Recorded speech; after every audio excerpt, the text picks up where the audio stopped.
इस वीडियो में हम क्लास 10th मैथ्स की एक्सरसाइज 1.3 के सारे क्वेश्चंस को सॉल्व करेंगे। तो आपका पहला क्वेश्चन है, सिद्ध कीजिए कि √5 एक अपरिमेय संख्या है। तो इस क्वेश्चन को सॉल्व करने के लिए हम विरोधाभास मेथड का यूज करेंगे। इस मेथड में हमें जो क्वेश्चन में सिद्ध करना होता है, हम उसका उल्टा मानकर उसे सॉल्व करते हैं और अपनी ही बात को गलत सिद्ध कर देते हैं। हमारी बात गलत सिद्ध हो जाती है तो क्वेश्चन में कही हुई बात सही हो जाती है। इस तरीके से ये क्वेश्चन सिद्ध हो जाएगा। ठीक है, तो देखिए कैसे हम इसको सॉल्व करेंगे। यहां पर हमें सिद्ध करना है कि √5 एक अपरिमेय संख्या है, तो हम इसका उल्टा मानेंगे। क्या मानेंगे कि √5 एक परिमेय संख्या है। ठीक है, तो देखिए यहां पर हम लिख लेते हैं, माना √5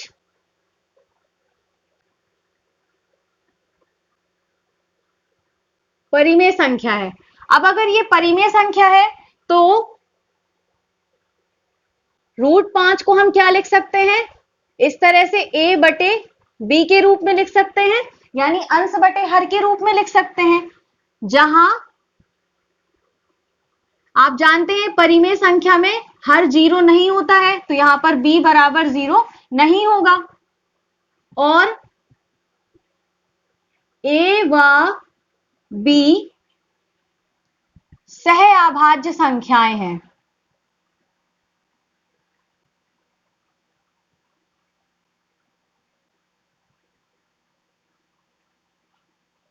अब ये सहअभाज्य संख्याएं क्या होती हैं, तो देखिए ऐसी दो नंबर्स का जोड़ा, ऐसी दो संख्याएं जो जोड़े में हो और जिनका उभयनिष्ठ गुणनखंड यानी कॉमन फैक्टर ओनली 1 निकले, वो सभी कहलाती हैं सहअभाज्य संख्याएं। जैसे मान लीजिए 2 और 3, तो इनका जो कॉमन गुणनखंड होगा, कॉमन फैक्टर होगा, वो क्या होगा, वो 1 होगा, क्योंकि 2 के फैक्टर होंगे 2 और 1, 3 के फैक्टर होंगे 3 और 1। तो यहां देखिए 1 दोनों में है, तो इनका उभयनिष्ठ गुणनखंड क्या हो गया, 1। इसको हम ऐसा भी कह सकते हैं कि अगर दो संख्याएं जोड़े में है, ऐसी संख्याएं जो केवल 1 से कटे, क्या, जो केवल 1 से कटे, वही कहलाती है सहअभाज्य संख्याएं।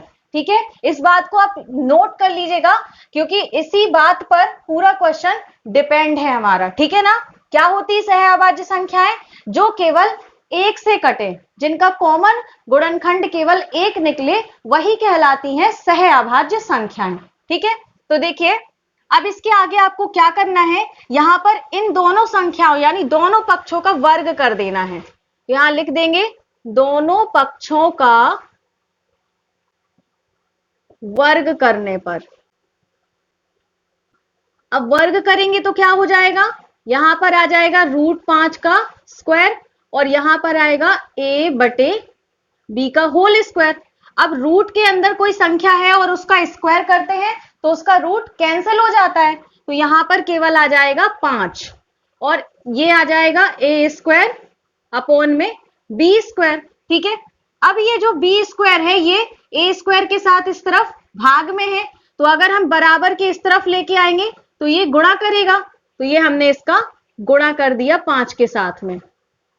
अब ये जो 5 है ये गुणा कर रहा है b स्क्वायर के साथ, तो ये इस तरफ आकर के भाग करेगा, तो यहां आ गया b स्क्वायर बराबर a स्क्वायर बटे 5।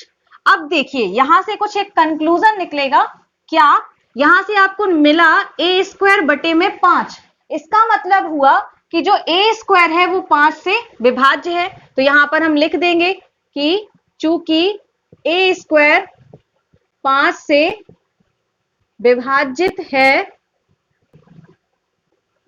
अब अगर a स्क्वायर 5 से विभाजित है तो a भी 5 से विभाजित होगा। क्या लिखेंगे, a भी 5 से विभाजित होगा। अब ये बात क्या है, इसको भी समझ लीजिए। जैसे मान लीजिए अगर कोई संख्या है उसका वर्ग करें, जैसे मान लीजिए 64 है, तो 64 अगर 8 से कटता है, ठीक है 8 से कट जाएगा, तो जो इसका वर्गमूल है उससे भी ये कटेगा, ठीक है, वो भी 8 से कट जाएगा। तो a स्क्वायर अगर 5 से विभाजित है तो a भी 5 से विभाजित होगा। जैसे मान लीजिए 25 है, 25 अगर 5 से कटता है तो 5 भी तो 5 से कटेगा, मतलब इसका जो वर्गमूल होगा वो भी 5 से कट जाएगा। बात समझ में आ गई? तो अब इसके आगे देखिए और क्या करना है। अब इतना करने के बाद अब जैसा हमने क्वेश्चन में किया है हमें फिर से दोबारा से एक बार फिर रिपीट करना है। देखिए क्या करेंगे, अब यहां पर हम मानेंगे, माना a बराबर 5m। यहां पर हमने क्या माना है, a बराबर 5m।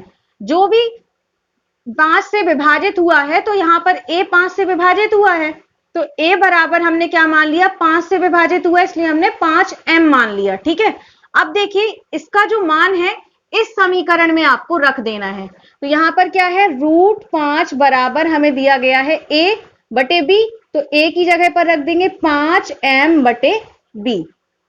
फिर क्या किया था हमने, दोनों पक्षों का वर्ग किया था, तो फिर से हम दोनों पक्षों का वर्ग कर देंगे। तो यहां पर लिख देते हैं दोनों पक्षों का वर्ग करने पर। अब जब वर्ग करेंगे तो क्या आएगा, √5 का स्क्वायर बटे में आएगा, यहां बराबर में आएगा 5m बटे b का होल स्क्वायर। ठीक है, अब इसके आगे का यहां पर सॉल्व करते हैं। तो अब देखिए √5 का स्क्वायर किया है तो ये क्या होगा, रूट कैंसिल हो गया, यहां पर बचेगा 5 बराबर, यहां पर 5 का स्क्वायर करेंगे तो आएगा 25 और m का स्क्वायर करेंगे तो आएगा m स्क्वायर बटे में आएगा b का स्क्वायर। ये भी आपको समझ में आ गया होगा। अब इसके बाद हमें जिस तरीके से इधर उधर लाए थे हम वैसे ही लेके आएंगे। तो ये b स्क्वायर भाग कर रहा है, इस तरफ आकर गुणा करेगा, ये हो गया 5b स्क्वायर बराबर 25m स्क्वायर। अब यहां पर जो 25 है वो m स्क्वायर के साथ गुणा कर रहा है, तो इस तरफ आकर क्या करेगा, भाग करेगा, तो 5b स्क्वायर बटे आ गया 25 बराबर m स्क्वायर। अब देखिए ये 5 से कट जाएगा, 5 एकम 5 पचम 25, तो यहां क्या बचा, b स्क्वायर बटे 5 बराबर m स्क्वायर। अब यहां से फिर एक कंक्लूजन निकलेगा। देखिए हमने क्या यहां पर निकाला है, यहां निकाला है b स्क्वायर बटे 5, मतलब जो b स्क्वायर है वो 5 से विभाजित होगा। तो यहां पर हम इसी बात को लिख देंगे, चूंकि b स्क्वायर 5 से विभाजित है और अगर ये 5 से विभाजित है तो फिर b भी 5 से विभाजित होगा। अभी हमने इसका कॉन्सेप्ट समझा था, तो b भी 5 से विभाजित होगा। अब यहां से आप देखिए a भी 5 से विभाजित है और b भी 5 से विभाजित है, तो हम यहां पर क्या लिख सकते हैं, चूंकि a व b दोनों 5 से विभाजित हैं। अब यहां से हम अपने स्टेटमेंट को गलत करने वाले हैं। देखिए कैसे करेंगे, हमने यहां पर माना था यहां पर कि a और b सहअभाज्य संख्याएं हैं। अभी आपको बताया था कि सहअभाज्य संख्याएं ऐसी संख्याएं होती हैं जो केवल एक से कटे, लेकिन यहां पर हमने क्या दिखाया कि a और b दोनों 5 से विभाजित हैं, मतलब ये जो संख्या है ये एक के अलावा भी किसी संख्या से कट गई हैं, है ना, ये एक के अलावा भी किसी संख्या से कट रही हैं, इसका मतलब ये सहअभाज्य संख्याएं नहीं है। और अगर ये सहअभाज्य संख्याएं नहीं है तो फिर जो हमने माना है वो हमारा मानना गलत हो गया। ठीक है, तो हम यहाँ पर जो हमने माना था कि √5 परिमेय संख्या है ये हमने गलत माना है। तो ये बात हम लिखेंगे यहाँ पर कि a और b दोनों 5 से विभाजित हैं, इसलिए हमारा मानना गलत है। अब हमारा मानना गलत है तो हमने क्वेश्चन के अपोजिट माना था, तो अगर हमारा मानना गलत है तो फिर क्वेश्चन का मान सही है, मतलब √5 परिमेय संख्या नहीं है, √5 अपरिमेय संख्या ही है। तो हम यहां पर लिख देंगे अतः √5 अपरिमेय संख्या है।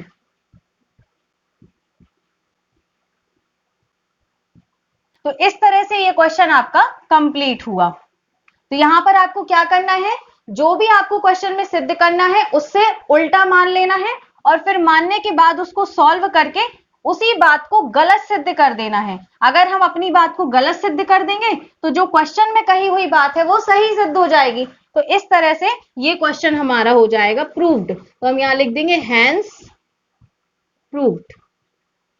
ठीक है, तो अब इसका करते हैं सेकेंड क्वेश्चन। तो आपका क्वेश्चन नंबर 2 है, सिद्ध कीजिए कि 3 प्लस 2√5 एक अपरिमेय संख्या है।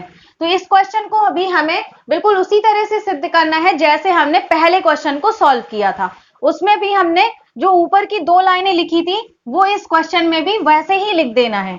यहां पर हमें अपरिमेय संख्या सिद्ध करना है तो हम उसका उल्टा मानेंगे कि 3 प्लस 2√5 परिमेय संख्या है। और अगर ये परिमेय संख्या है तो इसको हम a बटे b के रूप में लिख सकते हैं, जहां पर b बराबर 0 नहीं होना चाहिए और a और b सहअभाज्य संख्याएं हैं। अब यहां से आपका क्वेश्चन थोड़ा सा चेंज होगा। देखिए क्या चेंजिंग आएगी, यहां पर जो ये 3 है ये 2√5 के साथ में प्लस हो रहा है, जब ये बराबर के इस तरफ आएगा तो माइनस का हो जाएगा। तो यहां पर क्या बचेगा, 2√5 बराबर a बटे b माइनस 3। ठीक है, अब यहां पे देखिए जो ये 2 है ये इस √5 के साथ गुणा कर रहा है, ये भी इस तरफ आएगा तो भाग करेगा। तो यहां पर हम √5 बस बचाएंगे, यहां पर क्या हो जाएगा, भाग में आएगा तो इसके भी बटे में आ जाएगा और इसके भी बटे में आ जाएगा ये 2। ठीक है, अब देखिए यहां से ये जो a बटे 2b है ये क्या है, ये एक परिमेय संख्या है। क्यों, क्योंकि ये अपॉन में लिखी हुई है। और 3 बटे 2 ये भी एक परिमेय संख्या है। ठीक है, तो अगर परिमेय संख्या में से परिमेय संख्या को ही माइनस करते हैं तो जो आंसर आएगा वो भी तो एक परिमेय संख्या ही होगा। तो हम ये कह सकते हैं कि जो इसको माइनस करने पे संख्या मिलेगी वो भी परिमेय संख्या होगी। तो हम यहाँ पर लिखेंगे कि a बटे 2b माइनस 3 बटे 2 ये परिमेय संख्या है। और अब अगर ये परिमेय संख्या है, ये परिमेय संख्या है तो √5 भी परिमेय संख्या होगी क्योंकि उसके बराबर है। तो यहां पर लिख देंगे कि इसीलिए √5 भी परिमेय संख्या होगी।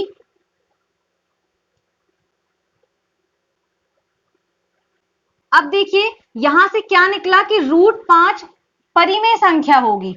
और अभी जो हमने पहला क्वेश्चन सॉल्व किया उसमें हमने यही सिद्ध किया था कि √5 अपरिमेय संख्या है। तो मतलब यहां पर हम कह रहे हैं कि ये परिमेय संख्या है, लेकिन हम जानते हैं, अभी हमने सिद्ध किया है तो हम यहां लिख सकते हैं कि लेकिन हम जानते हैं कि √5 अपरिमेय संख्या है।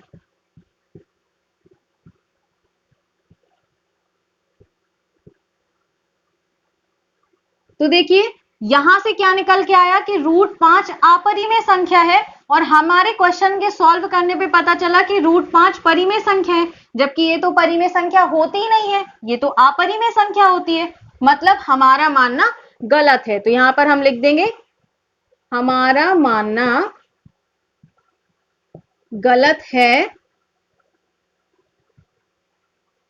इसीलिए 3 प्लस 2√5 परिमेय संख्या नहीं है, ये अपरिमेय संख्या है। तो हम यहां पर लिख देंगे अतः 3 प्लस 2√5 अपरिमेय संख्या है।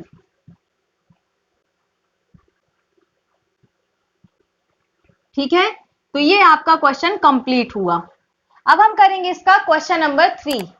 तो क्वेश्चन नंबर 3 है, सिद्ध कीजिए कि निम्नलिखित संख्याएं अपरिमेय हैं। यहां पर हमें 3 संख्याएं दी गई हैं और तीनों संख्याएं हमें सिद्ध करना है कि ये अपरिमेय है। तो यहां पर भी हम बिल्कुल उसी तरह से सिद्ध करेंगे। माना 1 बटे √2 परिमेय संख्या है और अगर ये परिमेय संख्या है तो हम इसे a बटे b के रूप में लिख सकते हैं, जहां पर b 0 नहीं है तथा a और b सहअभाज्य संख्याएं हैं। अब क्या करेंगे, दोनों पक्षों का वर्ग करेंगे। ठीक है, यहां पर हम करेंगे दोनों पक्षों का वर्ग। यहां लिखेंगे दोनों पक्षों का वर्ग करने पर अब वर्ग करेंगे तो क्या आएगा, 1/√2 इसका स्क्वायर बराबर a/b का भी स्क्वायर। ठीक है, अब इसका स्क्वायर खोलेंगे तो 1 का स्क्वायर तो आएगा 1, और √2 का स्क्वायर क्या होगा 2, क्योंकि रूट क्या होता है, कैंसिल हो जाता है। फिर यहां पर आएगा a²/b²। अब इसका क्या कर दीजिए, तिर्यक गुणा कर दीजिए, तो b का गुणा 1 से होगा, तो यहां आ गया b² बराबर a² का गुणा 2 से हो जाएगा, तो आ गया 2a²। अब यहां से ये दो गुणा कर रहा है a² के साथ, तो इस तरफ आकर भाग करेगा, यहां पर आ गया a²। अब यहां से हम क्या कंक्लूजन निकालेंगे कि b² 2 से विभाज्य है। ठीक है, तो यहां पर लिखेंगे कि चूंकि b² 2 से विभाजित है। अब अगर b² 2 से विभाजित है तो b भी 2 से विभाजित होगा।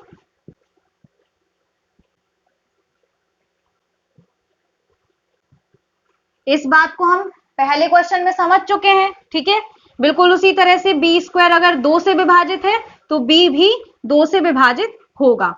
अब क्या करेंगे, यहां पर जो b आया है इस b को 2m मान लेंगे। ठीक है, तो अब आगे यहां पर लिखेंगे माना b बराबर 2m, और इस b का मान इस समीकरण में रख देंगे, तो क्या आएगा 1/√2 बराबर a/b की जगह पर 2m रख देंगे। अब फिर से क्या करेंगे, दोनों पक्षों का वर्ग करेंगे, तो यहां पर करते हैं अब दोनों पक्षों का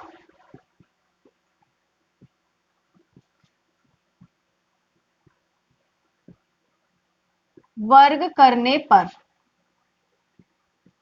अब जब वर्ग करेंगे तो देखिए 1/√2 इसका स्क्वायर बराबर होगा a/2m का स्क्वायर। अब स्क्वायर खोलेंगे तो 1 का स्क्वायर 1/√2 का स्क्वायर क्या होगा 2, a का a², और यहां 2 का स्क्वायर होगा 4, फिर m का स्क्वायर होगा m²। इतना समझ में आ गया। अब आगे देखिए, अब इसका कर लीजिए फिर से तिर्यक गुणा, तो यहां से क्या आ जाएगा, इसका गुणा करेंगे इससे तो आएगा 4 एकम 4 m², और फिर इसका गुणा करेंगे इससे। ठीक है, तो यहां से आ जाएगा 2a²। अब यहां से जो ये 4 है ये गुणा कर रहा, इस तरफ आकर क्या करेगा, भाग करेगा, तो यहां से आ गया 2a²/4। अब ये कट जाएगा, 2 एकम 2, 2 दूनी 4, तो यहां से आ गया m² बराबर a²/2। अब यहां से फिर वही कंक्लूजन निकालेंगे, a²/2 मतलब हम कह सकते हैं कि a² 2 से विभाजित है। अब अगर a² 2 से विभाजित है तो a भी 2 से विभाजित होगा, तो इसलिए a भी 2 से विभाजित होगा। अब यहां से देखिए जो b है वो भी 2 से विभाजित होगा और a भी 2 से विभाजित होगा, तो हम लिख सकते हैं चूंकि a व b दोनों 2 से विभाजित हैं, और हमने क्या माना था कि a और b सहअभाज्य संख्याएं हैं, और सहअभाज्य संख्याएं क्या होती हैं, जो केवल एक से कटे, एक के अलावा किसी से भी ना कटे। लेकिन ये तो यहां पर क्या हो रहा, 2 से कट रही है, मतलब ये सहअभाज्य संख्याएं नहीं है, तो हमारा मानना गलत हो गया। तो यहां पर हम लिखेंगे कि इसलिए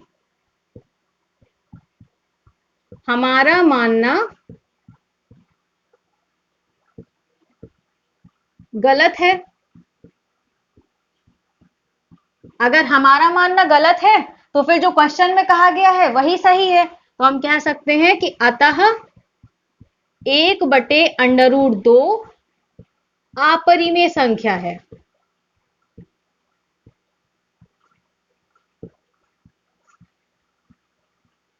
ठीक है, तो ये बिल्कुल आपके क्वेश्चन नंबर 1 की तरह सॉल्व किया है।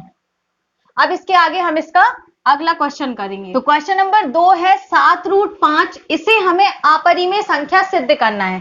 तो क्या करेंगे, हम मान लेंगे कि 7√5 परिमेय संख्या है, ठीक है। तो अगर ये परिमेय संख्या है तो 7√5 को लिख सकते हैं हम a/b, जहां b बराबर नहीं है 0 के तथा a व b सह अभाज्य संख्याएं हैं।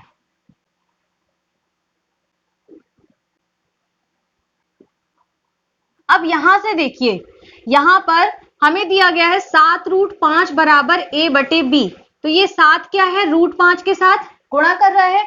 जब ये इस तरफ आएगा तो भाग करेगा, तो यहां पर लिख लेंगे √5 बराबर a/7b, ठीक है। अब देखिए ये लिखा है p/q के रूप में, मतलब हम कह सकते हैं कि a/7b परिमेय संख्या है। तो यहां पर लिखेंगे a/7b परिमेय संख्या है। अगर ये परिमेय संख्या है तो फिर √5 भी परिमेय संख्या होगा। तो यहां पर लिख देंगे √5 भी परिमेय संख्या होगी।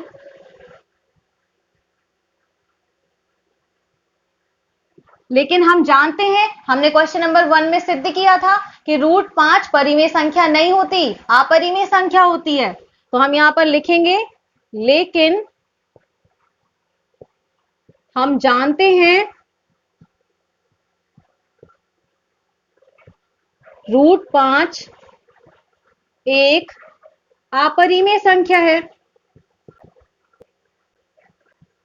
अब अगर ये अपरिमेय संख्या है तो हमारा मानना गलत हो गया, हमारा मानना गलत है। तो यहां पर लिख देंगे इसलिए हमारा मानना, अब हमारा मानना गलत है कि 7√5 परिमेय संख्या है, तो फिर क्वेश्चन का सही हो जाएगा। तो हम लिख सकते हैं कि अतः 7√5 अपरिमेय संख्या है। समझ में आ गई होगी आपको ये बात। अगर समझ में आ गई है तो वीडियो को लाइक कर दीजिए, क्योंकि आपके लाइक करने से ही मुझे पता चलता है कि आपको क्वेश्चन अच्छे से समझ में आ रहे हैं। तो जल्दी से वीडियो को लाइक कर दीजिए। अब हम करेंगे इसका क्वेश्चन नंबर 3। तो क्वेश्चन नंबर 3 में हमें 6 + √2 को अपरिमेय संख्या सिद्ध करना है। तो हमने मान लिया कि 6 + √2 परिमेय संख्या है, और अगर ये परिमेय संख्या है तो इसको हम लिख सकते हैं a/b के रूप में, जहां पर b 0 नहीं है और a और b सह अभाज्य संख्याएं हैं। अब देखिए जो ये 6 है ये √2 के साथ प्लस में है, जब ये बराबर किस तरफ आएगा तो माइनस का हो जाएगा। तो यहां पर आ जाएगा इस तरह से, यहां पर b है, ठीक है। अब देखिए जो a/b है वो एक परिमेय संख्या है, और 6 भी तो एक परिमेय संख्या है। 6 को हम बटे में 1 लिख लें, तो ये पूरा जो मान है ये क्या है, एक परिमेय संख्या है। तो हम यहां पर लिख सकते हैं कि a/b - 6 एक परिमेय संख्या है।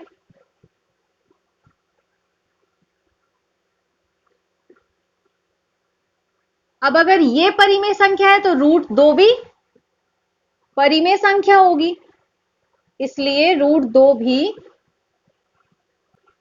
परिमेय संख्या होगी। लेकिन √2 क्या है, √2 भी एक अपरिमेय संख्या है। तो यहां पर हम लिख देंगे लेकिन हम जानते हैं √2 एक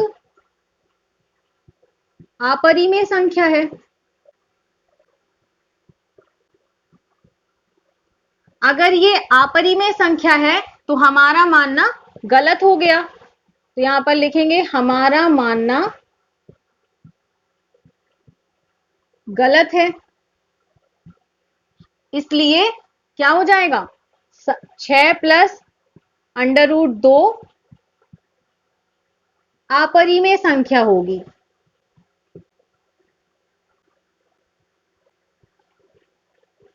ये हमने यहाँ पर प्रूफ कर दिया इसको अपरिमेय संख्या। तो इस तरह से आपकी एक्सरसाइज 1.3 कंप्लीट हुई। आई होप कि आपको बहुत ही अच्छे से सारे क्वेश्चन समझ में आ गए होंगे। अगर आपको कोई भी डाउट है तो आप मुझसे कमेंट सेक्शन में पूछ सकते हैं, और अगर क्वेश्चंस अच्छे से समझ में आ गए हैं तो वीडियो को लाइक कर दीजिए और अपने फ्रेंड्स को भी ज्यादा से ज्यादा शेयर करिए ताकि ये वीडियो उनकी भी हेल्प कर सके। नेक्स्ट वीडियो में हम एक्सरसाइज 1.4 के क्वेश्चंस को समझेंगे और उससे रिलेटेड कॉन्सेप्ट को भी समझेंगे। तो अगर आपने अभी तक चैनल को सब्सक्राइब नहीं किया है तो सब्सक्राइब कर लीजिए और नोटिफिकेशन बेल को ऑन कर लीजिए ताकि आपको आने वाले वीडियोस की नोटिफिकेशन मिल सके। तो मिलते हैं नेक्स्ट वीडियो में। Thanks for watching this video.